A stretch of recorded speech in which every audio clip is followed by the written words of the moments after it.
I have always felt that we spend so much time downstream. We don't spend enough time upstream. It's not the, ooh, we're about to launch in a month. It's the, how do we put ourselves together as a team and collaborate so that we deliver a great experience, a great product to the customer. The notion is choose versus use. And so product marketers own that choose decision. How do we get buyers to select our product over all the other options that are out there, right? And so related to that are decisions on pricing, on naming, on positioning, all of those sorts of things. The product manager owns the use decision. How do you find all the thousand little things that make a great use experience? They're different, they're complementary, but both of those require an insight to the customer early on to be able to have your product be built to product market fit and to drive adoption. Product management and marketing have to hold hands there. I readily remember instances when that wasn't the case, and literally inserting myself into the weekly meetings and staying very close to the roadmap and understanding why product changes were being made to the product capability was extremely helpful. It goes back to research and how close are you to the customer.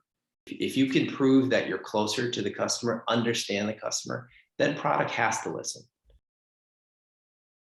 For product marketing organizations that are within the marketing realm, I think we tend to be exposed to sort of the fundamentals of market research to a depth that a lot of product managers don't.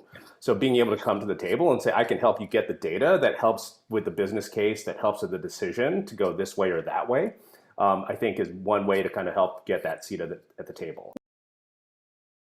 What I found in the last couple of years is that a close relationship with legal has changed my mind about how much we could message features that were coming. It used to be that we could not speak to features that didn't exist yet, but certainly customers want to know if something's coming down the pipe. If it's 6 months away, they might have a higher propensity to buy.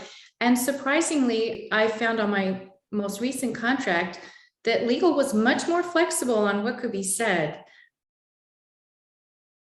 One of the things that I did, I think at the last startup I worked at, was I shifted this thought of a grand product launch where millions of people would know about the product, all people would sign up, and we called it a learning plan. We didn't even call it a launch plan. Instead, I worked with the product manager closely to develop a relationship and basically say, look, we don't know how this is going to go. This is the first time we've launched this product. Let's focus on the learning, because we can do that in a bite-sized way and make progress.